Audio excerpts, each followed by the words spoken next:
What up, y'all? Not going to explain anything too great here, but we're going to do some Imbue Dragon Paladin. This is going to be a part of the Dragon Paladin series because I wanted to see how Prescient Slitherdrake is going to do in this.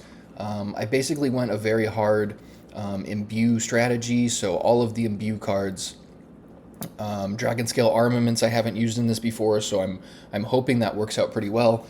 Also, that draws the green wings, which should be great. Ursine Maul I really like because you're going to draw Gelbin, and then second draw is Prescient Slitherdrake. So, seems solid. The 3-drops are a little light with just Gold Petal Drake. There's no like Creature of Madness to smooth out the 3-drops, but I think it'll be okay. Yeah, I mean, let's give it a run and see what happens. I think it's a very, very just straightforward deck, which in a metagame like this, I think there's something to be said for a deck that just does a thing, and the cards are all just very straightforward and efficient. So let's find out how this does.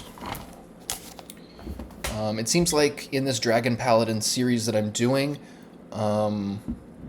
it seems like the best version of it is Imbue Dragon Paladin, which is mostly just an imbued Paladin deck.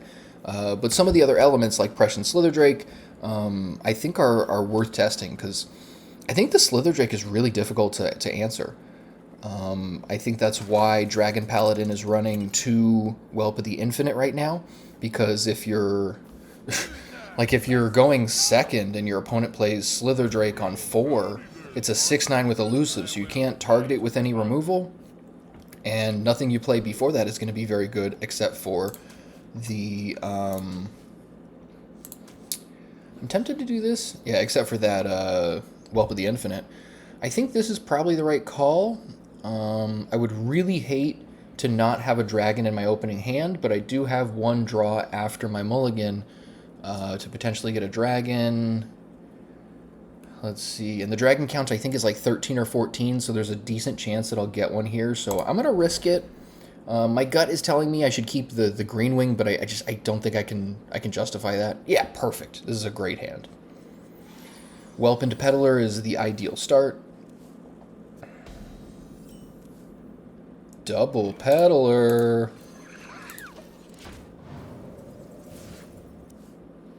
That seems awesome.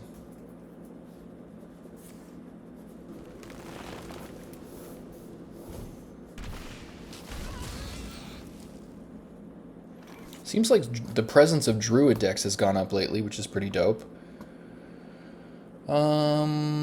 So I'm going to go Aegis of Light this turn instead of Peddler, just so that I definitely get Peddler activations. So I'll go coin double Peddler next turn, I think.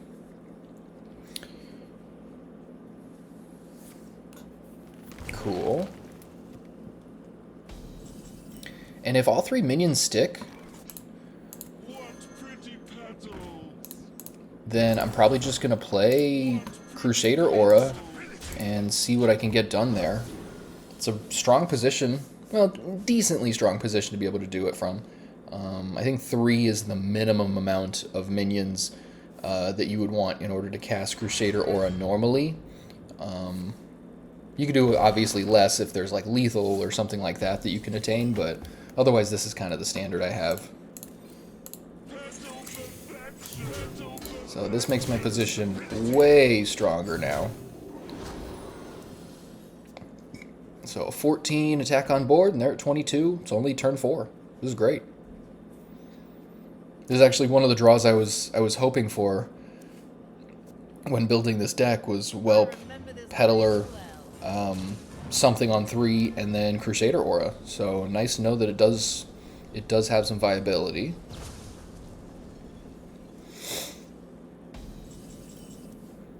Yeah, they're in a rough spot here.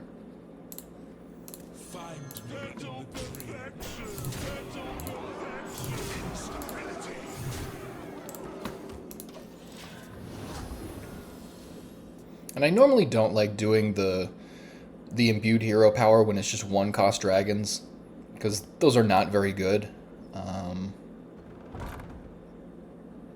Yeah, what does this even do? +2, so they're going to go 2 minions here. Yeah, they're just dead. There's basically nothing they can do here. Alright, great start. That's how I want to start. But that was one of the ideal draws, so we'll see if I can continue this.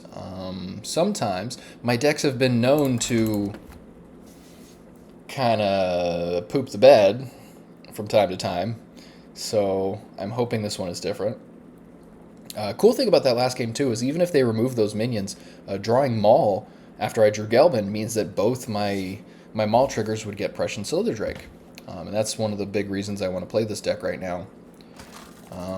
You could make a case in this deck for playing like Royal Librarian maybe instead of Nomelia, but I personally really like Nomelia a lot.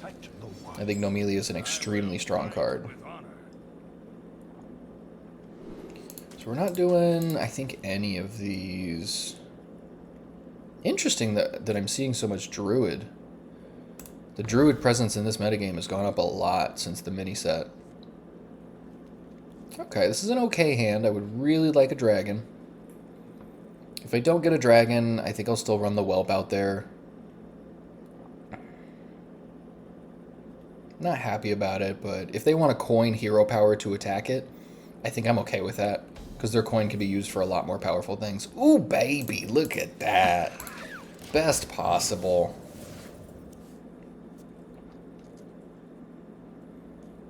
And this is your reminder to smash the like button, pound the follow button. Okay, yeah, no, I always think it's so funny when people are making content and they're like, smash the like button, and they just say it with this seriousness. So if you do enjoy my content, definitely follow, because that tells the YouTube algorithm gods that that people enjoy the stuff. Commenting actually makes a big difference. So if you guys really do enjoy the content, that makes a tremendous difference. It shows that people are engaging with the videos, which makes YouTube show it to more people that aren't my followers. So I really appreciate when you guys comment. Plus, some of you guys have some very good opinions, and I've gotten some really nice comments here and there about how I've affected, you know, people's metagame understanding or understanding decks and things like that. So those are always nice. But if you ever just want to talk shop, if you like, I think I had somebody the other day, forgive me, man, I don't remember your handle on YouTube, but he was talking about how Dragon Warrior fell off. And in my opinion, I think Dragon Warrior is actually pretty good, arguably much better because of the Slither Drake. I think Dragon Warrior might need some evolution now. We got to find the ideal, like the optimized version of the deck before it's really going to be like a huge force in the metagame again. But it seems great to me. Let's see.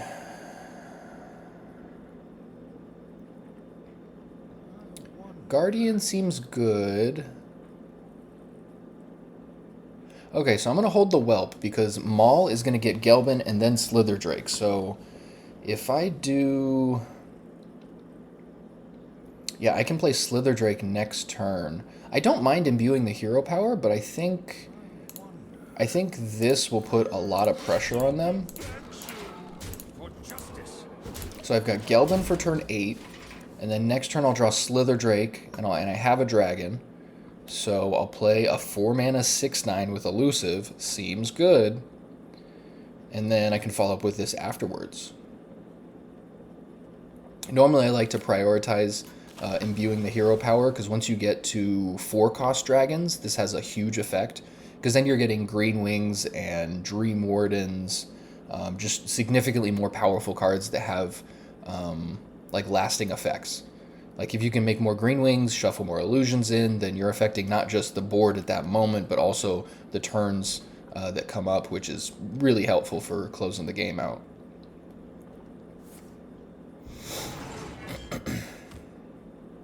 Yeah, this is going pretty good so far. Let's do this. That's another great draw. Very solid dragon. Now we got Slither Drake.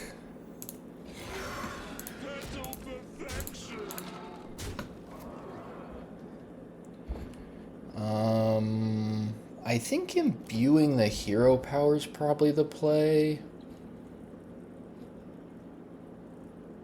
Or I mean, using the hero power. I don't really like it on one is the problem. It does help spam the board, so it just gives me more odds of having minions on board when I Gelbin, because that'll get Crusader Aura, among other things. So just having quantity over quality is pretty helpful there.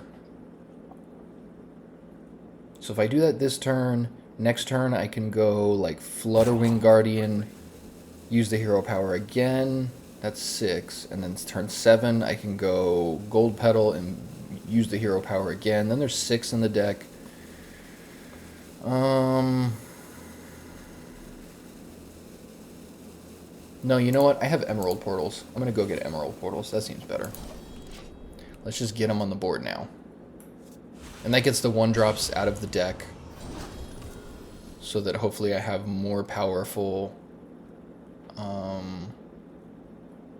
Emerald Portals over the next couple turns. I think that's probably the best line of play here.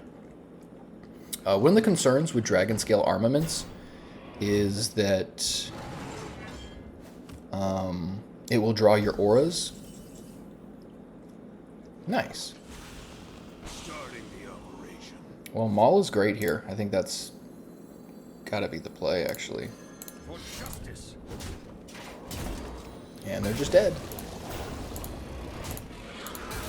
I think there are multiple ways to take them out this game, but that's just fine.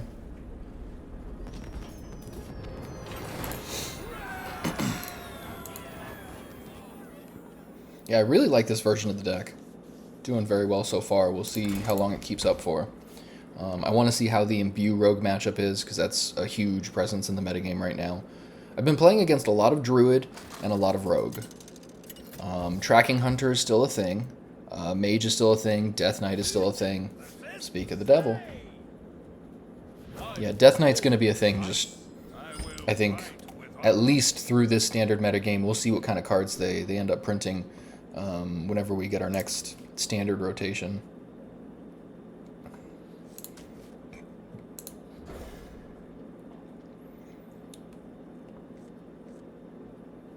Okay, not the best hand, but it does something.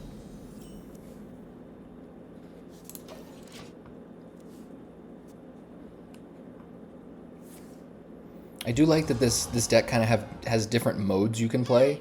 If you just end up with a bunch of Imbue cards, then you can shuffle a bunch of Emerald Portals, and this guy kind of scares me. I don't like it. I don't like it. But yeah, both routes for the deck seem pretty strong, going like Whelp, Peddler, and just like aggressive with like a Crusader Aura draw, or just imbuing a bunch and trying to create extra value with the hero power. So now 2-cost dragons, significantly better than 1-cost, so I'm going to use that there. Sometimes it's tough, because like I don't want to have a hard, fast rule of like never use the hero power if it's 1-cost dragons, because it is free stuff. Free stuff is best stuff. But there are times where it's appropriate, but I try not to for the most part. Dream Warden seems good here. I can go a couple routes.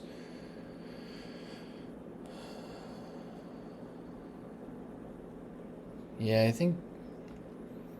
So it just depends on how quickly I want to imbue my hero power more. Because if I Flutterwing Guardian, that gives me a little protection with Taunt, as well as another Imbue. This gives me more protection because it's a 5/6 instead of a 4/4. But I guess the Divine Shield is close to the same power. Yeah, let's Imbue again. That just means I'm more likely to draw powerful things with this if I shuffle more dragons in. So next turn's likely going to be Gold Petal Drake, up this to 4, use the hero power, and then probably Armaments to get one of those portals.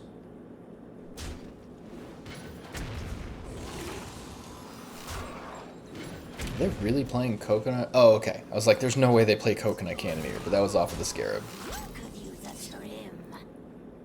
Ooh, Nomelia's nice. That'll be helpful.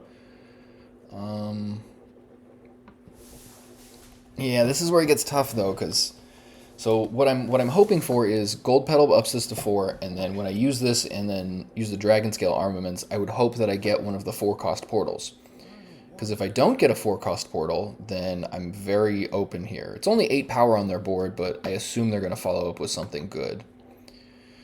So with that all being said, I think Gold Petal's still the play. I don't know if I can justify Dream Warden. I could like Dream Warden and Armaments, because that'll draw both the Emerald portals, but these are 2-cost dragons.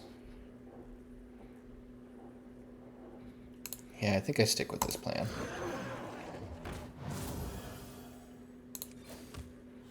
Alright, please show me a green wing off of this. Please, please, please. Come on. Okay, I mean, that's not the worst, but I'm still going to take some damage. 3 to all enemy minions is reasonable. But this is exactly what I mean. Between this guy and Green Wing and Dream Warden, very good stuff at the 4 slot for dragons. I think in this format in general, 4-drops are very strong. That's probably why Acceleration Aura is so good.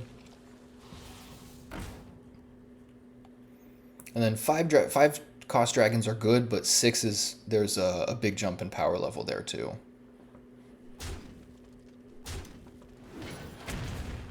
Get 3 different Librams from an older timeline. That seems good.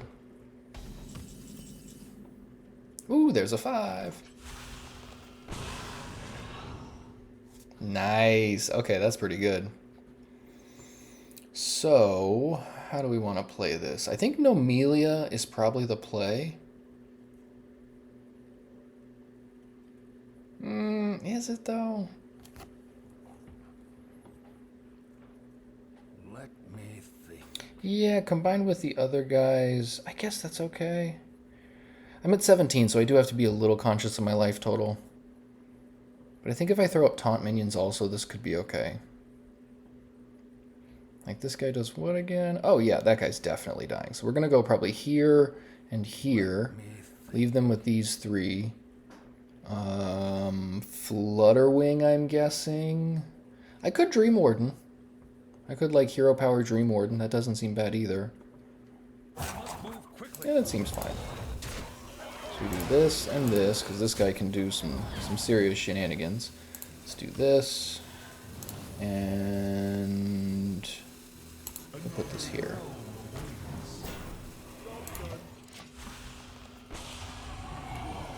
Yeah, that's kind of a whiff.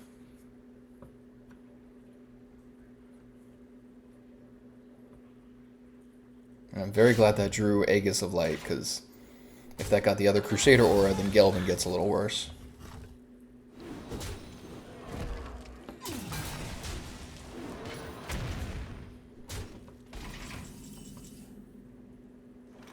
Speaking of Gelbin, perfect timing.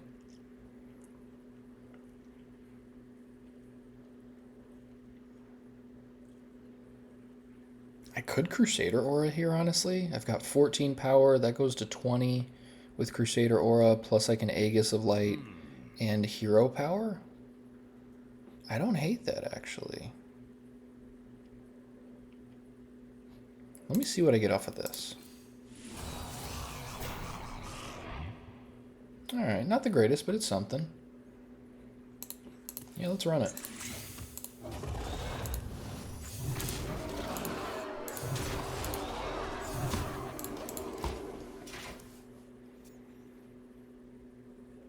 And if they can kill me from this position, then they definitely earn the win. They had a strong start.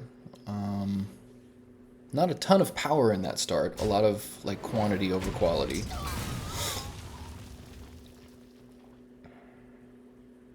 They need 6 more damage if they want to kill me. I don't think they can do that with leeches. They definitely can't do that with leeches because of my minions.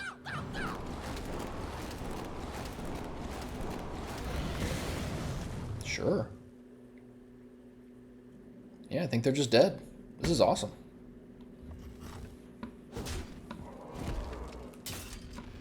I don't think there's... Yeah. Alright, so going 3-0 is excellent. This deck seems very good so far. Like I said, we still got to see what that rogue matchup is like. I have a feeling it's fine. I'll have to play tight in order to win that matchup. Obviously, they get a lot of value off their imbued hero power, and they play very effective cards. But so far, this seems like the best version of the deck.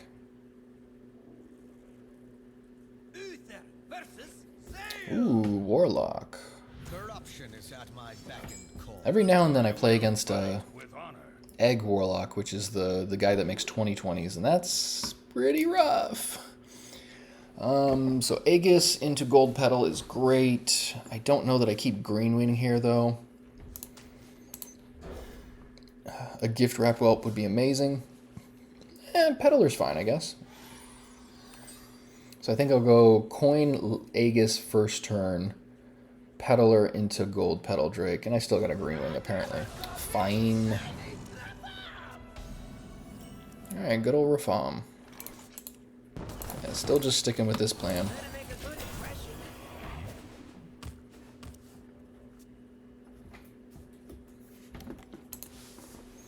Yeah, this is, I think, the most common version of Warlock at the moment. The Rafams are pretty strong. They do have their weak points, but it's a good deck.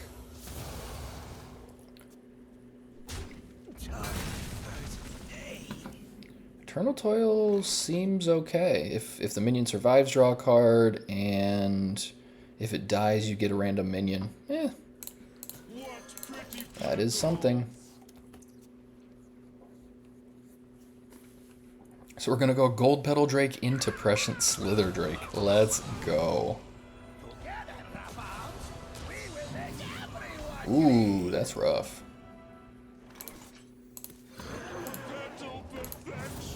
So we're likely going to lose the Peddler here. Unless they want to kill the Gold Petal, which is very good for me.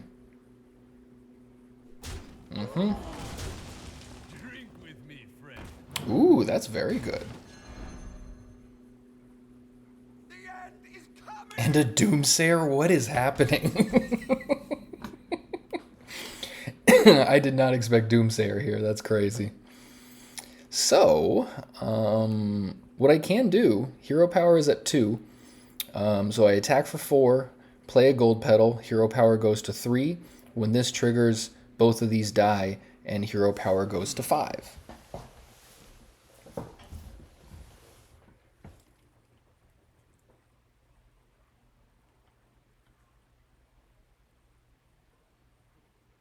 I'm obviously sacrificing a minion, losing a little bit of value, but I think the value that I will get in the long run is better. This guy is decent. I honestly feel like they should have bounced this guy, because this one's good, but they took their biggest power minion. I don't know. I guess they just really wanted to play the Doomsayer there. It's very interesting. Maybe they know that Slither Drake is coming, or they know that there's potential for it. Yeah, I think I'm going to stick with this plan.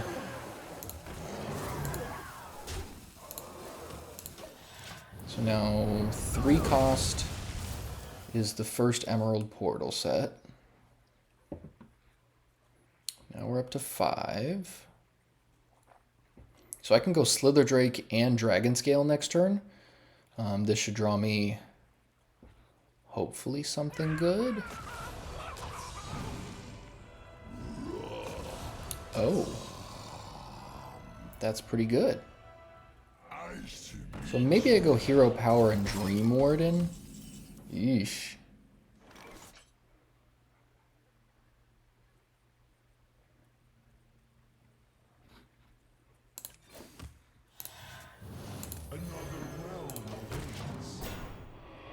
Nice. Okay. Yeah, 5s can be hit or miss, but a 4/6 is okay. Chronological Aura can help a little bit to at least give me some time to deal with this.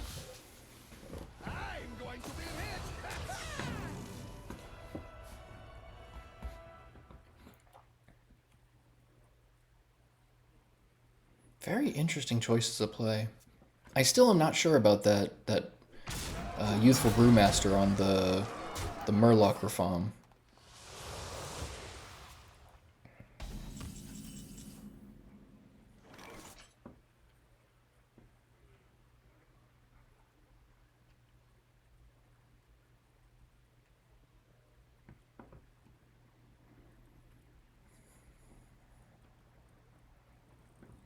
So I think Chronological Aura and...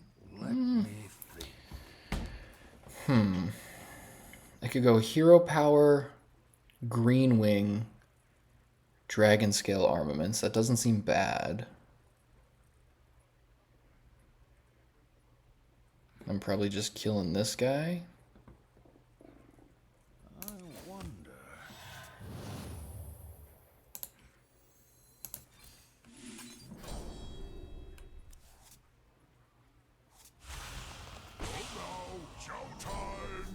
Okay.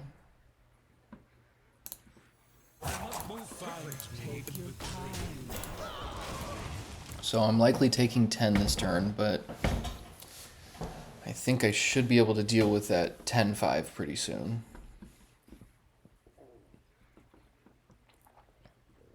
Yeah, it's tough because I don't want to play the Slither Drake. I gotta at least force them to... Oh, wow. That's not what I expected. Cool. Alrighty then.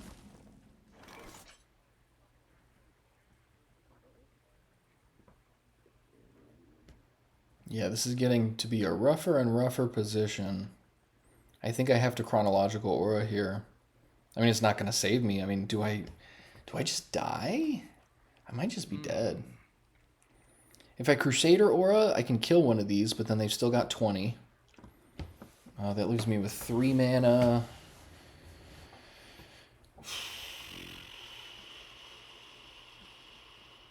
I think Gnomish Aura... That doesn't save me either. So I think this is the closest thing to having options. No. Yeah, alright, well done. I guess we'll do this.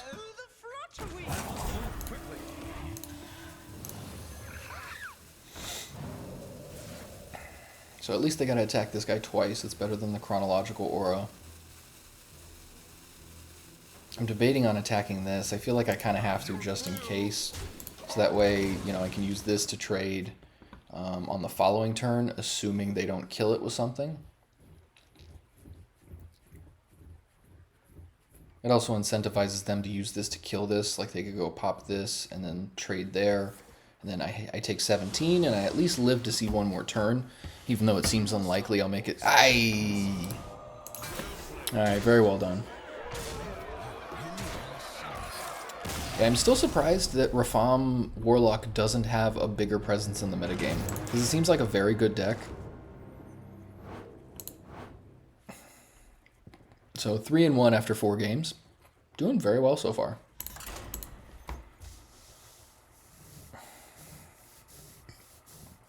Smash the like button. Okay, alright, sorry.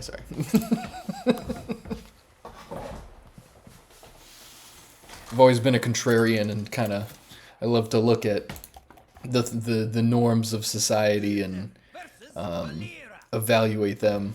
And that's one of the norms that I've always thought is just really weird. Like in business, there's that idea of like shameless self-promotion, which is just it's a principle of just like never be afraid to tell people like this is what I do and this is what I can offer you and this is how I can help you. Like if you run a business, it's a big entrepreneur thing. But I feel like people take the shameless self-promotion just to a whole nother level, especially on the internet.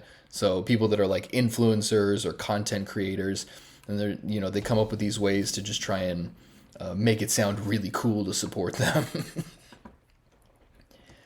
We're cool chilling here. But I've been an entrepreneur most of my life, kind of bouncing around between different types of things. I've done lots of jobs, but like even the jobs I've done were more in the realm of like what an entrepreneur would do just for a business as opposed to like the traditional entrepreneurship.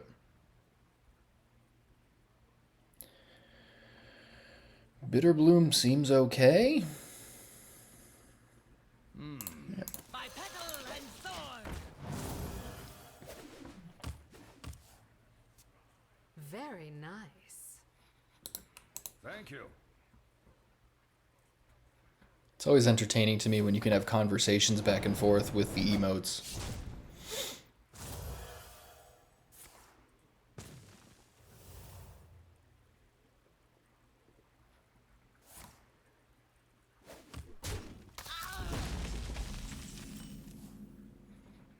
I think Coin Flutterwing is decent here.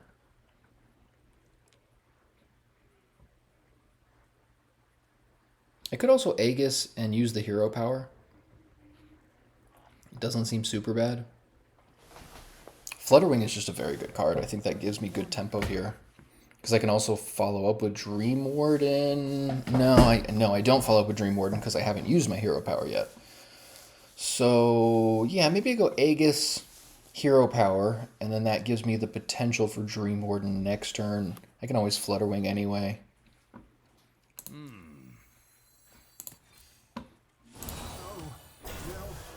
Perfect. Yeah, part of my hesitation with Aegis was if I get like a 3-2 or something with 2 health, then they can just take it out with that, and that gives them more value off of their Bitterbloom Knight. What in the holy hell? This is insane. What pretty petals. That's actually insane. Alrighty then.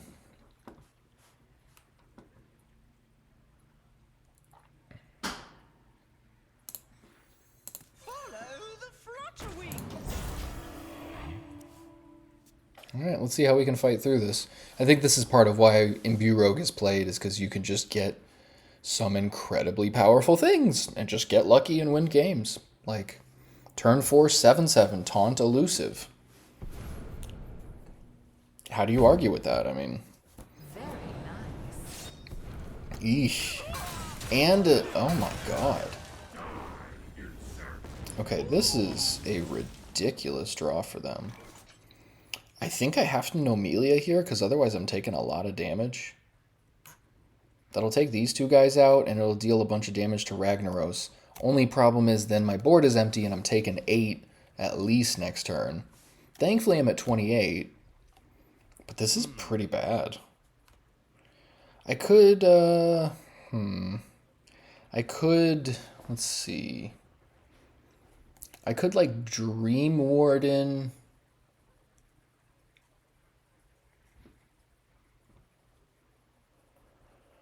I could Dream Warden and Armaments. No, I only have one portal, so I could Dream Warden... I could Hero Power, Dream Warden, and then Armaments, and then I would get 2 free guys. But they're only, 3 cost. I don't know about this. Nomelia feels like the right call. So I'm just going to run with that, and I'll take 8 to the face with Ragnaros. Hopefully I'm able to deal with him.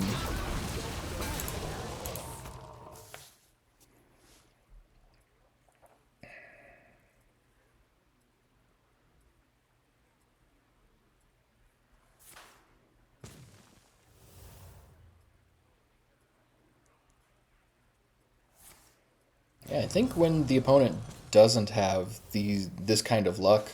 You want to read a book? Okay, that's fine. Yeah, when they don't have this kind of luck, I think this matchup is a little better, but... Yeah, hard to argue with that. If I was in their position, I would be so giddy. Just 7/7, and then turn 5, Ragnaros. Like, just actually crazy.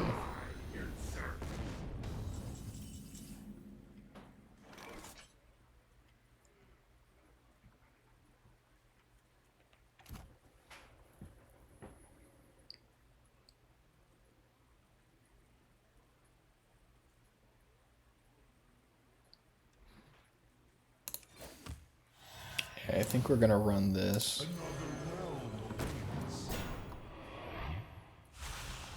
Cut your lifetime to bits.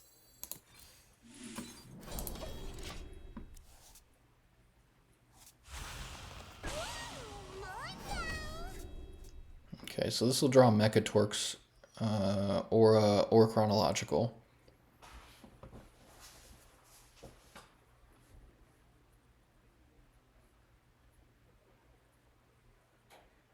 If I can make it to Gelbin, I think I'll be alright. That'll give me a significant amount of tempo.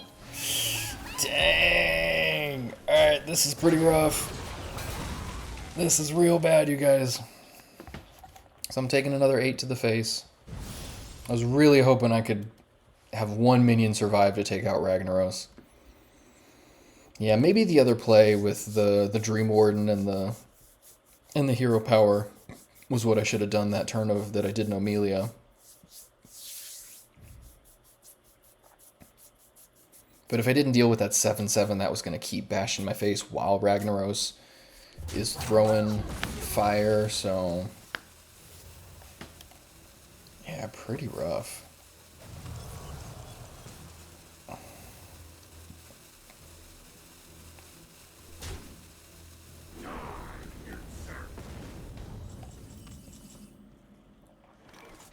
So I could use that to kill Ragnaros.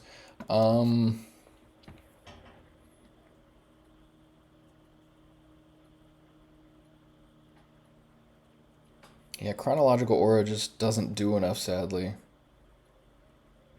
I could like Gold Petal and Dream Warden.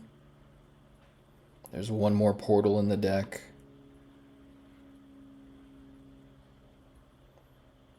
I just really hope that I don't draw the Chronological Aura. I mean, I think it's very unlikely off of that. That'll make Gelbin a lot worse next turn. Let me think.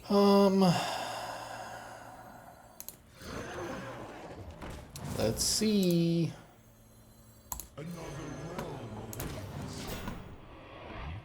Please give me a green wing. Ah. Yeah, I really wish Slither Drake had taunt. That would be really crazy. I think that'd make it a little more fair because the elusive is out of control.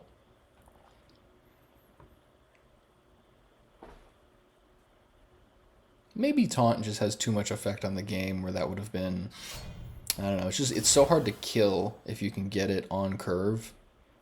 And your opponent doesn't play 7/7s in Ragnaros on turn 4 and 5.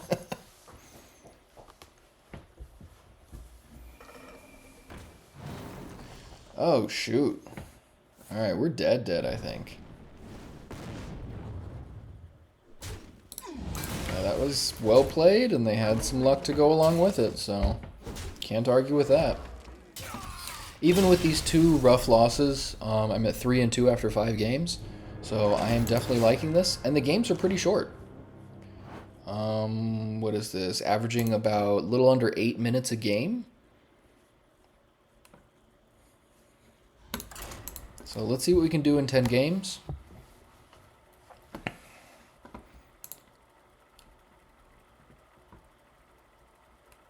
Yeah, I love a good balance between game time and win rate. It kind of reminds me of Moneyball, where you're like, the stats that you evaluate and focus on sometimes will determine your long-term success.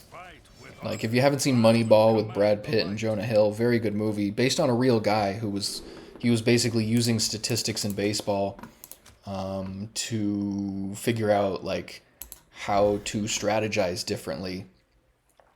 And very good movie, pretty cool. I love movies where they're based on real things, because I think it gives it so much more, like, validity and power behind the story. But thinking about that, I think that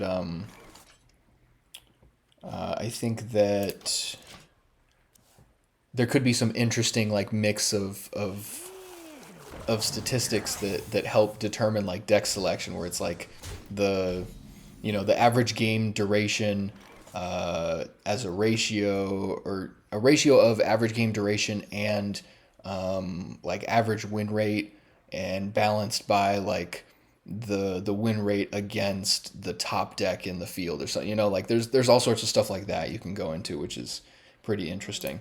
I normally think people look way too much into data to the point of losing their creative edge and not deck building and things like that. Like, you know, net decking has been a thing for a very long time. But I think in Hearthstone, it pretty much defines the metagame, so we just wait for other people to tell us what we should be playing, which I find pretty unfortunate. But you should still use data to your advantage. I think it's just you don't want to use it as an excuse not to enhance your ability to critically analyze decks or adjust depending on what you see in the metagame or things like that.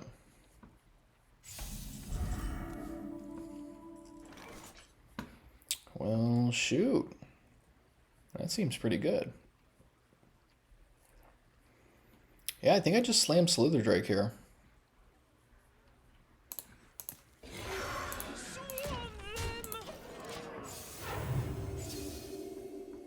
Alright, first time with this deck, playing a Slither Drake on curve.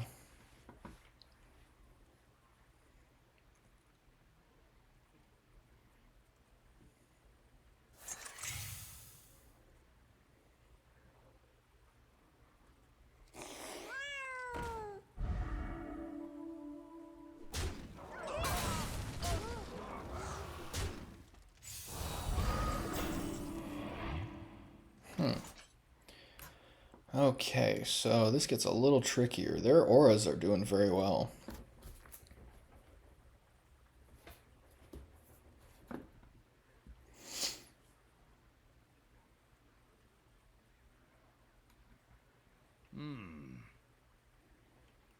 So it's probably just Chronological Aura or Green Wing and Hero Power. I think those are pretty much the only two options I have here. I definitely have to do this.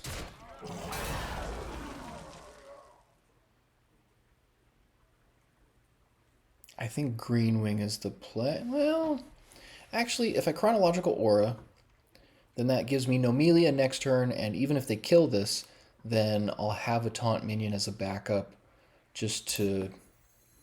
Yeah, I think this is okay. I don't like this position, but it forces them to deal with that and then deal with the Slither Drake, or at least deal with that before they go bashing my face in. Well, that's a good way to deal with it. Okay.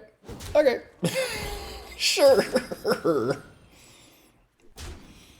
Yeah, I need to do an updated Aura Paladin run through, because it seems like there's some very good cards in that deck now.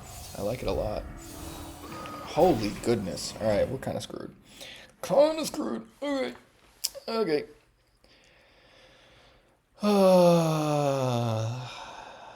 So yeah, Nomelia, I can hit this, so it'll kill this guy, kill these two guys.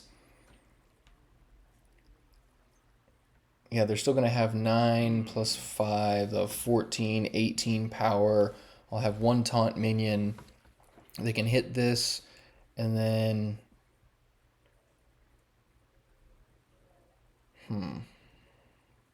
I think that's just all I can do, though.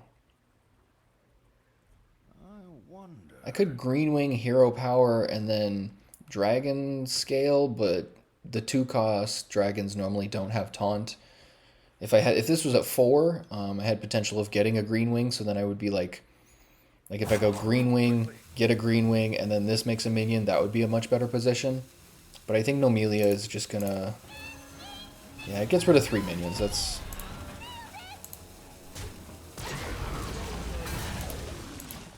It's definitely something. So now I'm probably going to take 13. Let's see, acceleration, chronological. So thankfully the Mechatorque is gone, because if they just were able to trade and then bash my face, they could just leave the board as is. This guy would get another Mechatorque trigger. It's pretty crazy that that got both the Mechatorque triggers, though. That's really good for them. I've thought about playing Acceleration Aura in this deck, but I think the 2-drops are a little cluttered as it is between Peddler Aegis and Bitterbloom. Good God. Okay, yeah, this game is very over. Yeah, how do you even fight against this? Well played. victory is yours. Alright, so we're at 3-3 now after 6 games, so down to 50% win rate. Started off very well, though. Starting 3-0 was great, but double Druid, I guess, is reasonable for that. I think Druid's probably one of the better matchups with this.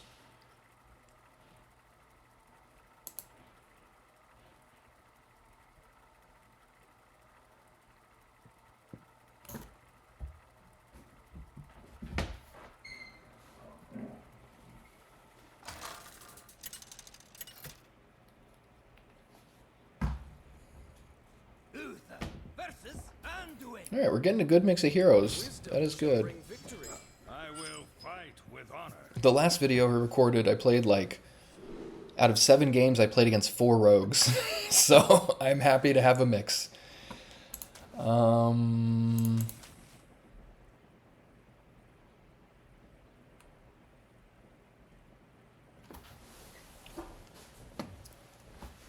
I don't know that I should keep those 4 drops. I think this is correct to keep the whelp and just pray. The dragon count is high enough that I should be good. Yeah, great hand. Very good hand.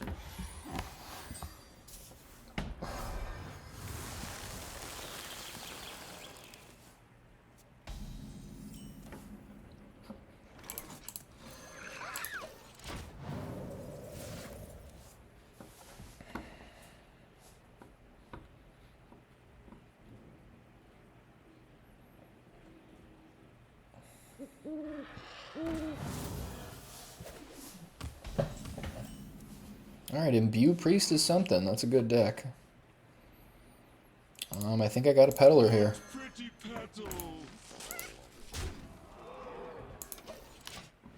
Obviously this can trade there and they'll go back to 30, but it forces them to attack, so that's fine. Ooh. Very nice, very nice.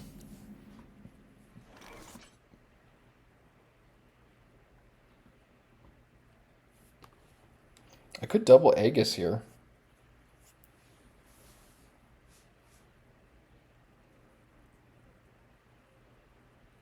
I'm tempted to maul though.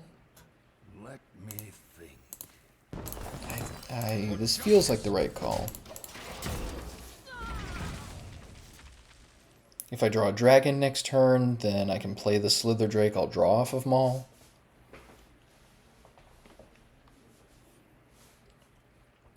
And I think having Nomelia off the second maul will be pretty good. It's going to take some time though, obviously.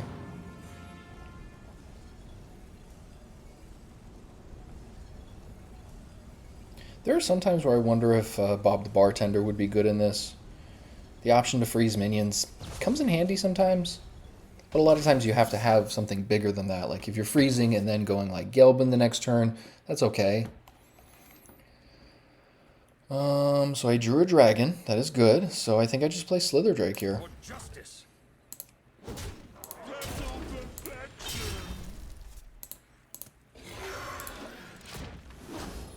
That's awesome. On curve at the 4.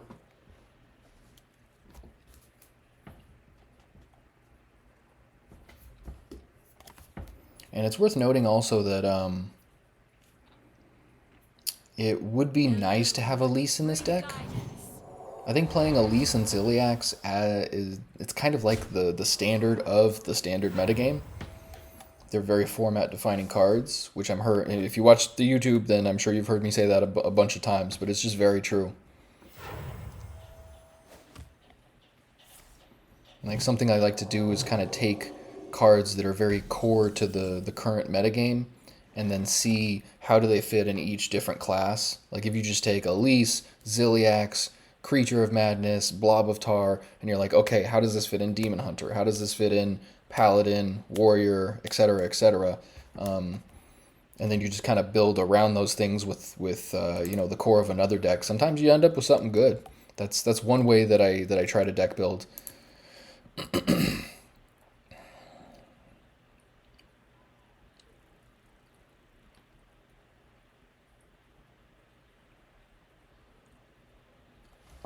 I kind of like Maul here. Let me think. I've got all these Imbue elements, though. We're just gonna maul. For justice. That gives me another Drake next turn, which I think will be very difficult to deal with. I do have to be conscious of repackage. Repackage could... it's one of the best ways to deal with Slither Drake, outside of like... I mean, what a... I was fiddling the other day and I was like, how do you deal with Slither Drake? So Dubious Purchase, Blob of Tar or other poisonous minions like Whelp of the Infinite, Snatch and Grab, Corpse Explosion, Repackage. Ceaseless Expanse is very slow, obviously, but that's something. Because you don't get a lot of the normal ways to deal with minions like, you know, Red Card, Frostbolt, you know, obviously combinations of cards like Frostbolt and stuff. It's crazy to me that Infestation couldn't even kill this if it didn't have Elusive, because it's got 9 health. That's really bonkers.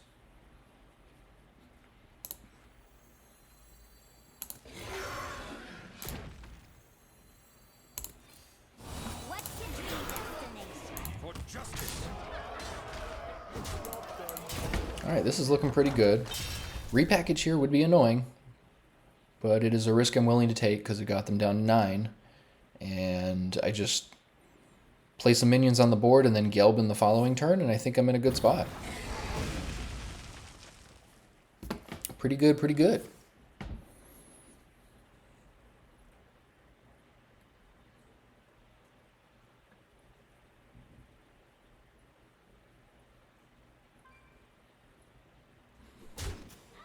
Oh, Intertwine Faith. Very good card.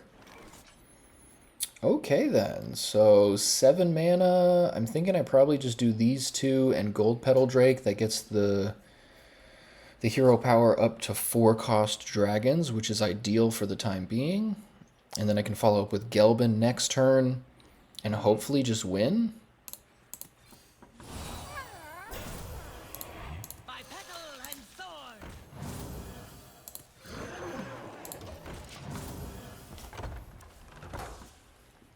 And I definitely could have thrown this back into the deck, but I think filling the board up a little bit is pretty helpful.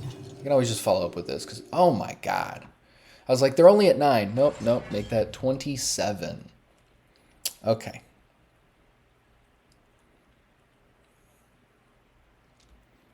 So maybe I do something else this turn instead of Gelbin. Hard to say.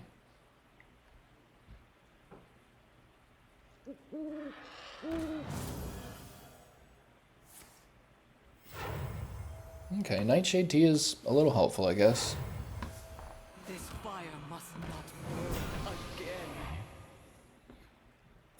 I can use 3 Nightshade Tea, kill this. They don't gain any life, but I take 6.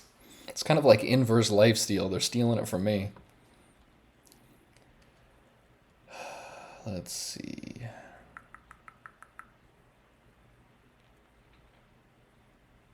So if I Gelbin here, I get Chronological, Gnomish, and Crusader.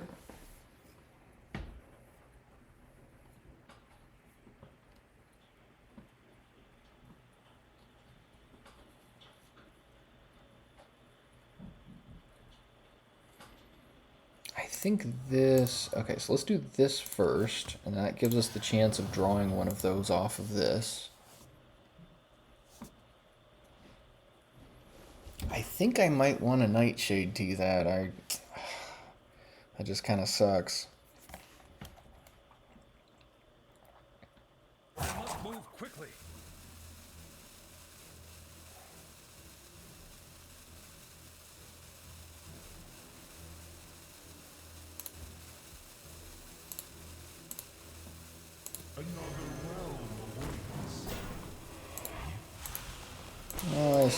Let's just do that. By petal and thorn. We'll chill here.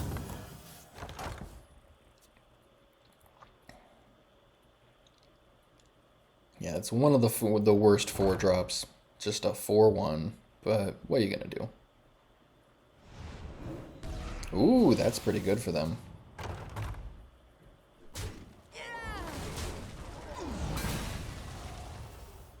So I decided against killing the 4/6 because I figure they're going to gain some life either way. And what is this? 5 less now. That's crazy.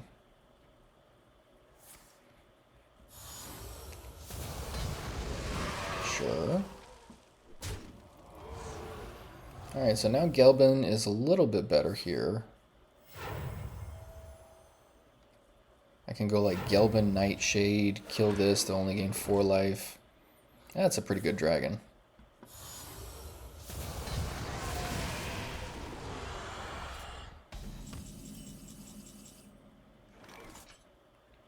I could also Nomelia, but that seems worse.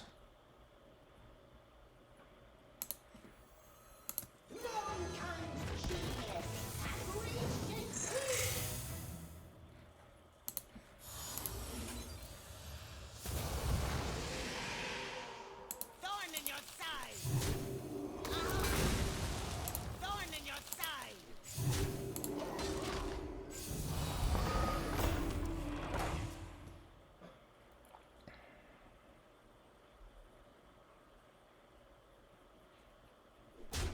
So I like this position because now Nomelia will get a bump on Crusader Aura. Mechatork's Aura should do some work here. Yeah, it is a bummer that they fought through both the Slither Drakes and then restored all that health. It just made it like it didn't even happen.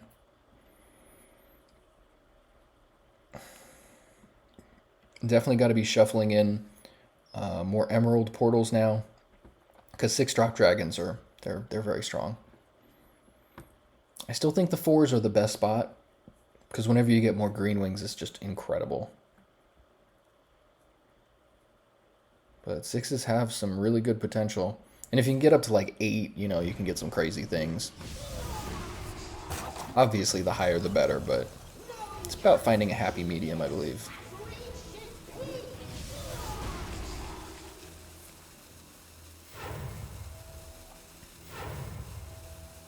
The exiled ones shall find solace in the storm.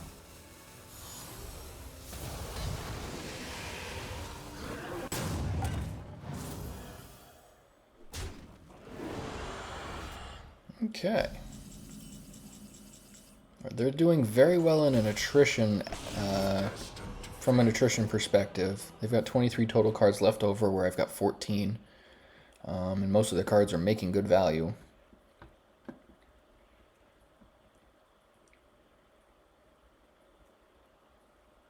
I can hit them for, what, 11, 15? This guy I definitely got to get rid of. That's for sure. I think Nomelia's the call here, honestly.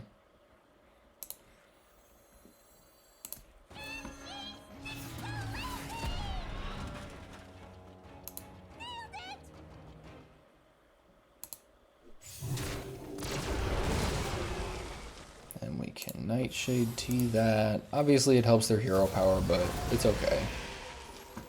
We still get to hit them for 14. And then we're gonna do, I think we just hero power here. I must move quickly. Yeah, there's no more emerald portals in the deck, so I think this is very valuable. What pretty petals! Very nice. Alright, so we've shifted momentum quite a bit. Only one more turn left with our auras, though, so we really have to make use of this. Otherwise, they can very easily catch back up.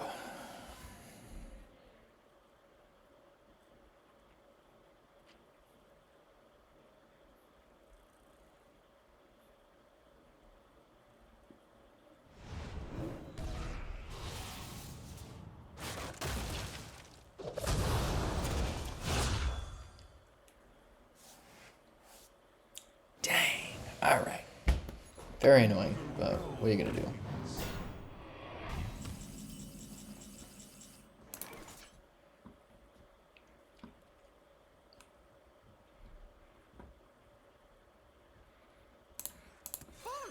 Yeah, let's just get this thing going.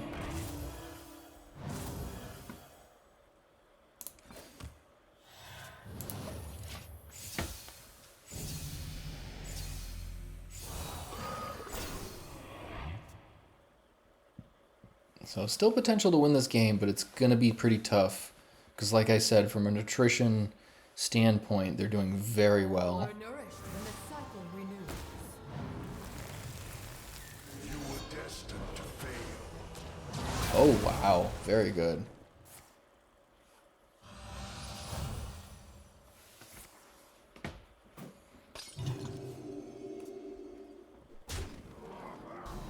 Dang. Yeah, this card is pretty good. For 4 mana, that's pretty nuts. And drawing a card. Just craziness. So this being at 9 is very helpful. Follow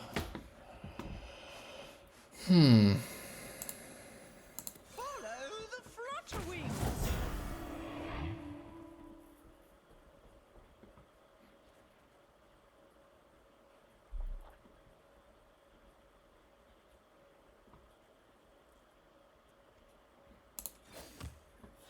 Yeah, I think we just got to keep shuffling portals in.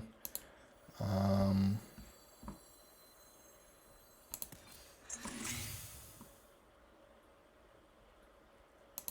think this is fine.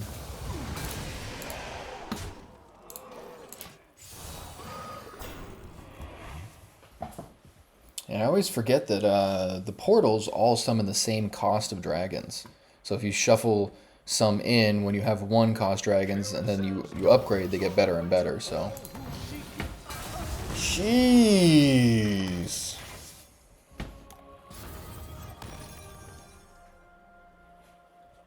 Okay then. Gotta get lucky with some portals here. We got 5 portals in the deck, so about a 45% chance that I draw at least one.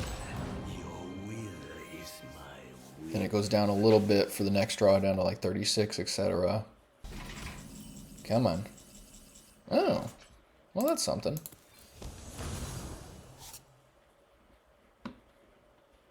Did they play all those minions? They just summon them, so this doesn't even work. Ugh. That sucks. Well, we have to do this. That seems important. I don't know that there's any 11 cost dragons. If I do this over 10, then I have a feeling that's going to be bad. I don't know, though. It's probably worth finding out. I'm probably going to lose this game in anyway. So maybe it's just worth finding out. This does kill at least the 7/7, so it gives me a little bit. Oh, that's right, both of them.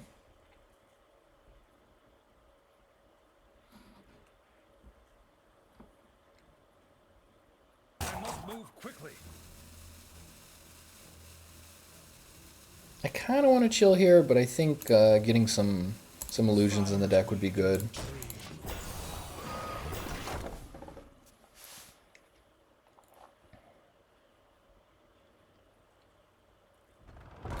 Oh, sure. Well, thankfully I'm going to be relying mainly on the emerald portals from here. So those will not count as played, they'll be summoned.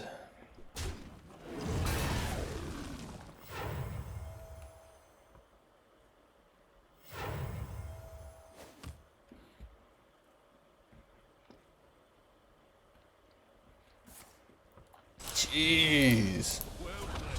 Yeah, they're doing pretty good here. Doing pretty good. So, got about a 50% chance of drawing emerald portals. More than 50% chance to just draw something that gets played because of the illusions as well. There's that. And of course I get a Crusader aura. I'm just going to do this. So we're at 11 now.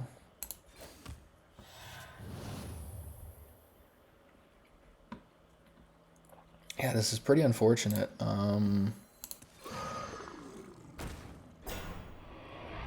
Let's do the Peddler, because if it hits this, then at least, you know, Dracorex doesn't kill it. They gotta attack with something else. I'm just saving myself a little bit of damage. There we go. Alright, that's helpful.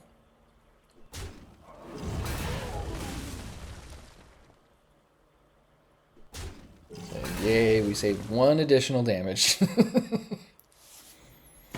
And what does this do again? Doubles the damage and healing of your spells. So I really hope they don't kill us this turn because I want to see what 11 drop dragons look like with Emerald Portal. Fair. Would have been nice to get the Drake. Then at least I wouldn't take as much damage this turn.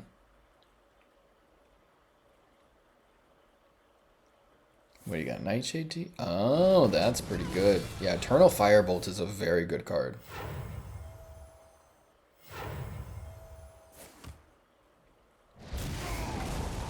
Dang. Okay. Yeah, I really wanted to find out. I guess I should have done that a turn earlier. Okay. Alright, 3 and 4 after 7 games. 3 more. Let's see how we do. That was crazy. Just... yeah, Imbue Priest is a really solid deck. And if you're a very good player, it's really good. It's like it's one of those decks that just it's got power. It's undeniable. But in the hands of a good player, that power goes up exponentially. It's like very, very proportional to your playability. Uther versus Garrosh. Victory or death! I will fight with honor.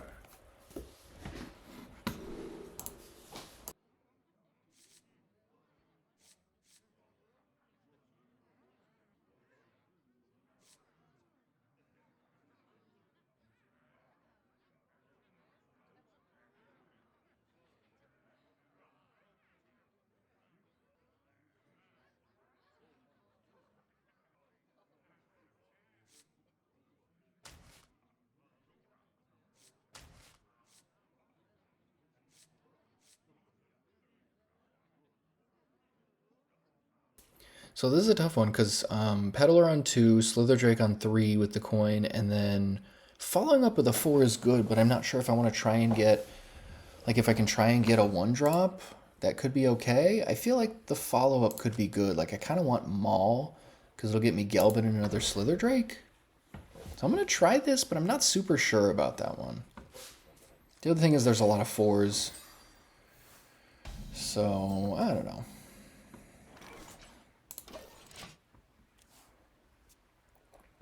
So they're not Control Warrior, thankfully. Probably Dragon Warrior, just without a 1-drop.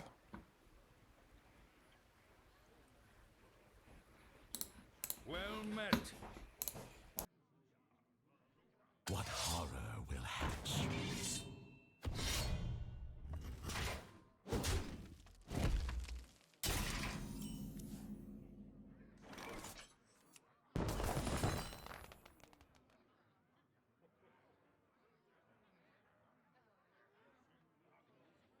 My mother-in-law just left, and I was saying goodbye, and totally autopiloted to play the coin, not realizing it's turn 2, not turn 3.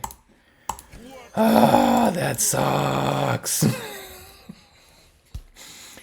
Okay, so I have this video that's like top 3 tips to make Legend, and it's a lot of foundational stuff, nothing too crazy, not like hacks to get past the metagame. No, it's just good stuff that people should know. I think tip number 4 is avoid distractions at all cost. Because now I'm just... Ay, ay, ay. I don't think that's going to cost me the game. It's just costing me a ton of tempo. Because that last turn would have been huge. Or this turn. Because then I would have gone, what, Peddler? They probably would have attacked and attacked. So it would have been Slither Drake this turn. Then I could attack back and kill whatever. Might have just changed the way that they played this turn. That's crazy. What are you going to do? It happens.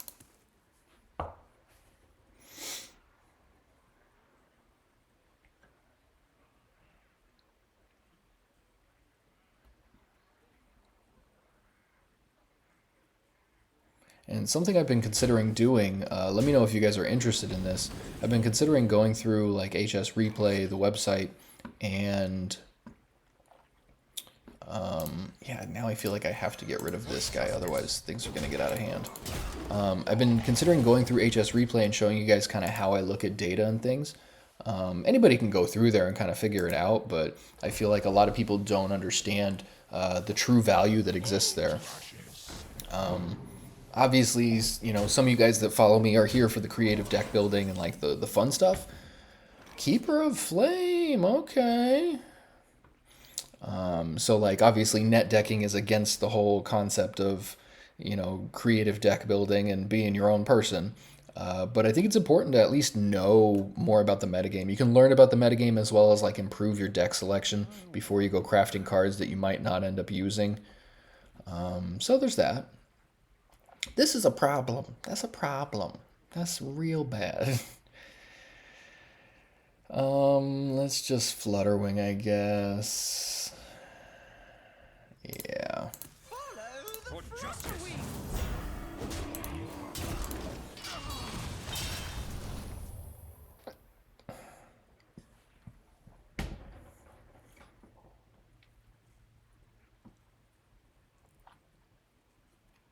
Looks like we've got a fight for the ages. Yeah, the 4-drops in this deck are very heavy. We've got what? 2, 4, 6, 7, 9. Got 11 4-drops in this deck. 13 if you're counting Prescient Slitherdrake. So maybe I should cut some of those. I think the 3-drop slot could use some work. I've also thought about playing Righteous Protector, but I decided against it. Yeah, this is just bad all around. For justice. Yeah, no matter what I do, I'm dead here, so. Alright, so 3 and 5 after 8 games. Such is life. Yeah, but I still think this is the best version of this deck so far. Needs tweaking. That's one of the things about building your own decks is, you know, you're going to have to suffer through the losses and honestly evaluate why you lost. Sometimes it's just your own play. Like you get distracted and make stupid plays. But sometimes it is actually, you know, a change in your card choices will make a difference. So I do think the 4-drops are a little heavy in this. I'm still unsure about Gelbin. I think Gelbin is a great thing, but the last couple of games I've been having a hard time getting to him while also answering the momentum of my opponent. So maybe like, maybe Consecration is a card worth playing. Uther versus Valera. I'm also not a big fan of Chronological Aura in this. So like I could go to 1 Chronological Aura and maybe cut 1 other card somewhere, and then I can get 2 Consecration in here. That could help some of the early game.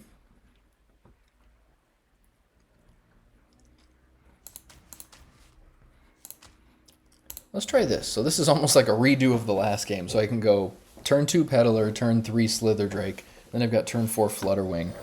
I thought about throwing away the Flutterwing in hopes of like a Whelp or, I don't know, anything else almost, but this seems okay.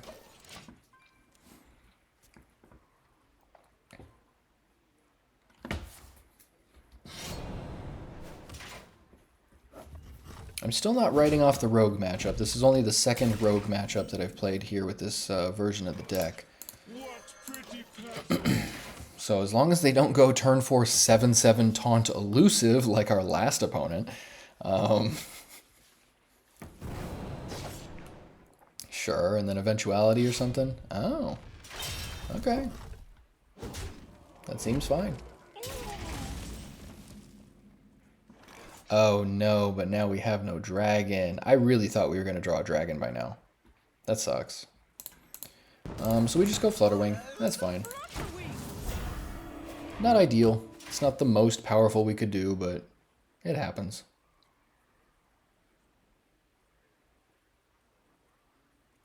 And it's a high enough dragon count. It's reasonable to think I could draw a dragon. We got 2, 4, 5...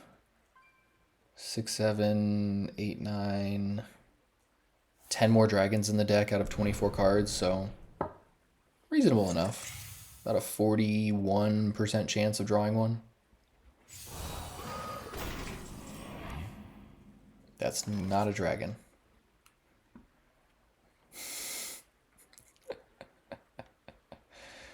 Um,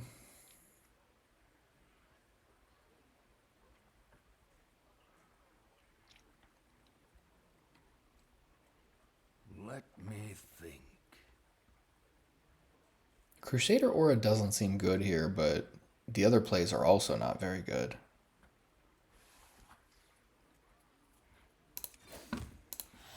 No one will take me from my throne.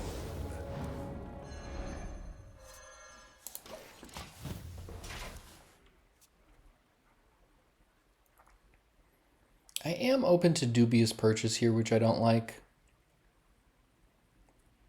But I don't think I had much choice in the matter. Starting the operation. Wow. Your fate is twisted with ruin. Okay then. So they get Crusader Aura and Aegis of Light. I guess that's good for them. Yeah. Wow, that's pretty good too.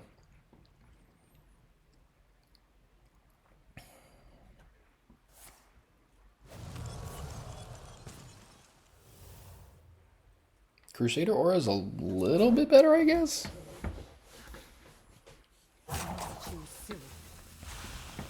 Oh, they got the Emerald Portal. Interesting.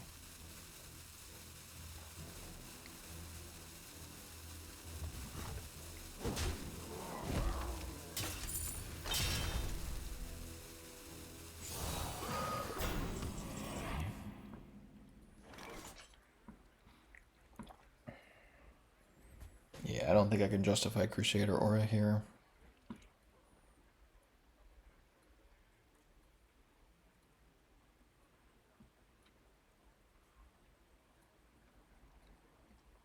Let me think.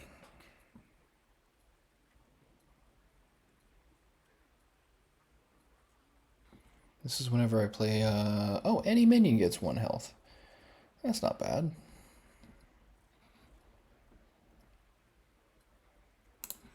By petal and thorn.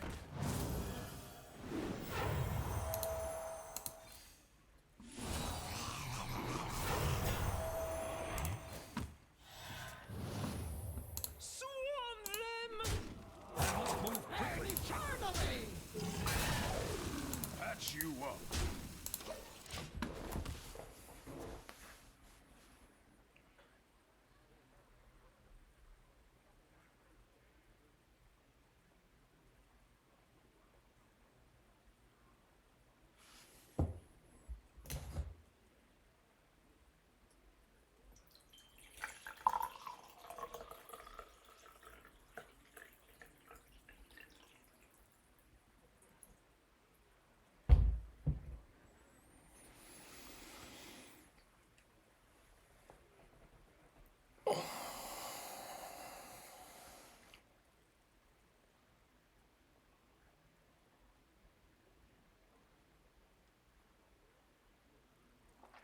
All right, what are we doing here, buddy?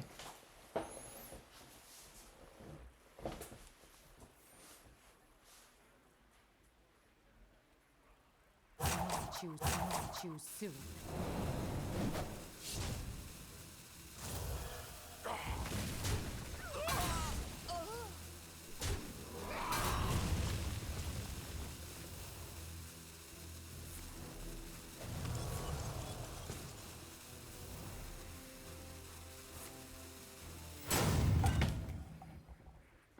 Don't use your They made it just in time. And then they get a helpful spell. Cool. Good for them. So that is either Explosive Runes or Ice Barrier.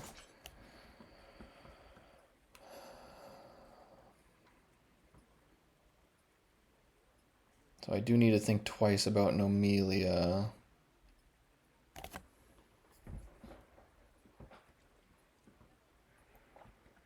I could Crusader Aura.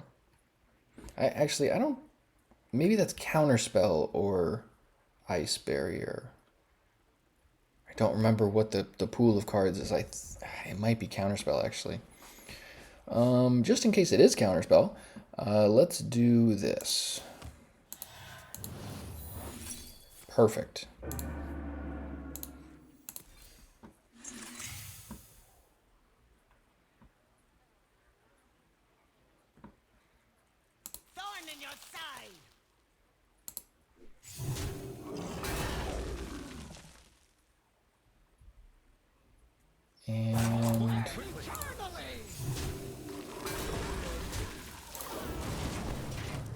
Okay. Yeah, not the best position, but because with the Nomelia coming, I don't know, maybe the Crusader Ore wasn't bad, wasn't good.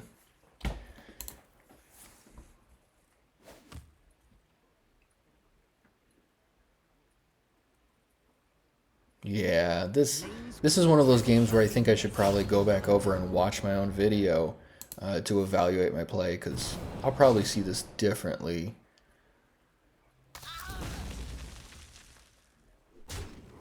Yeah, so gotta remember what pool of cards this pulls from. So Ice Barrier or Counterspell. So I should have just played Nomelia. That would have helped a ton, I think.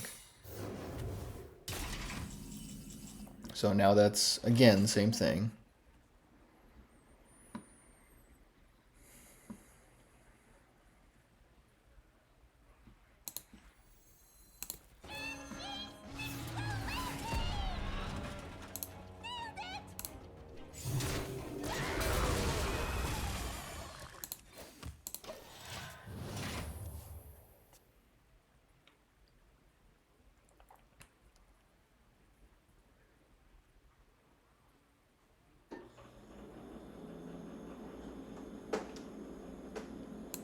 Oh, and if you guys have been watching the videos and wondering why I'm in my kitchen, basically, yeah, we had some mold in the apartment, had workers in here like the last couple of days, so they finally finished, so I'll be able to stream pretty soon back in my original spot, so that'll be dope.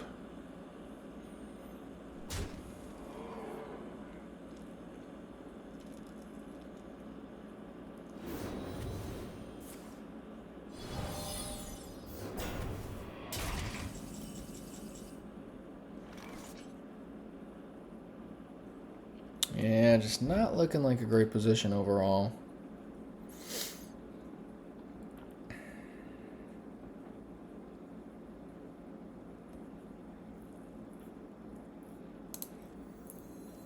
Let me think. Okay, once again a counterspell. Let's get Gelbin. Oh wow, Gelbin's awful here.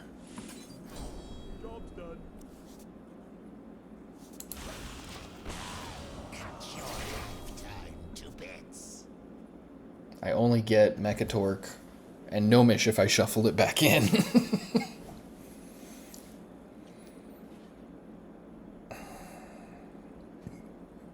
Yeah, the auras make this a little clunky. I don't really like, I don't like chronological aura in this deck, which I had experienced before. I think I was using Gelbin before, and I removed it to see how much I was leaning on the aura part of the deck to get through the games. And maybe that was just a really suboptimal version that I played without Gelbin, but that version did very poorly. But I think it's probably right to at the very least take out the chronological auras, but I feel like that's part of the benefit of Gelbin. So like, do you do one chronological aura? There's that other aura that makes, 6 cost guys. I could try acceleration aura, but I'm not sure that's going to be the right call.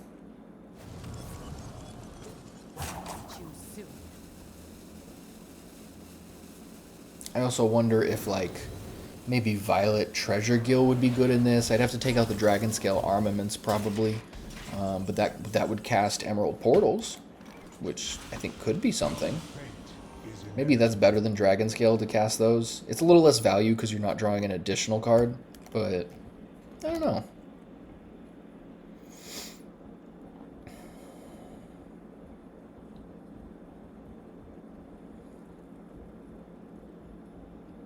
Yeah, this sucks.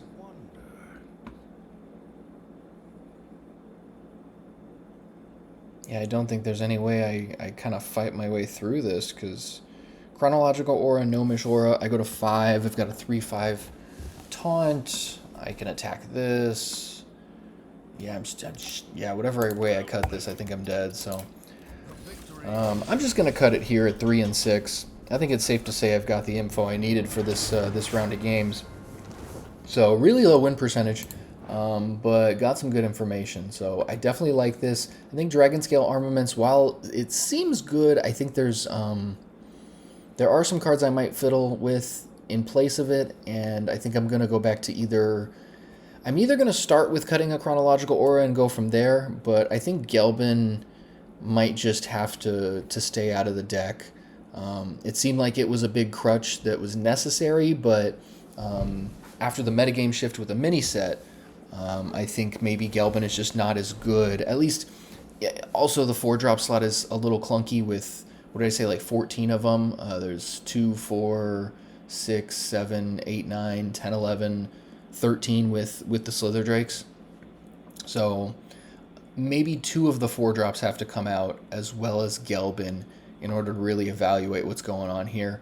And Consecration might be helpful, but that's, that's a small bandage for a greater issue, I think. So I'm gonna keep fiddling with this. This is a deck building YouTube series for a reason. You guys can see in live real time the games, the process, all that type of stuff. So if you want to see the actual deck building portion of it, definitely follow on Twitch, because I try not to bore you guys on YouTube, which is like hemming and hawing over, do I play this? Okay, scroll back, do this.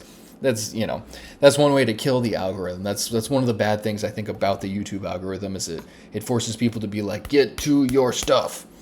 And sometimes people want to see the behind the scenes stuff that is maybe a little bit more boring to the average viewer, but it holds a lot of value. So if you want to see that type of stuff, definitely check out Twitch. Same handle as the YouTube. Yeah, that's it for now. I appreciate you guys watching. Catch you next time.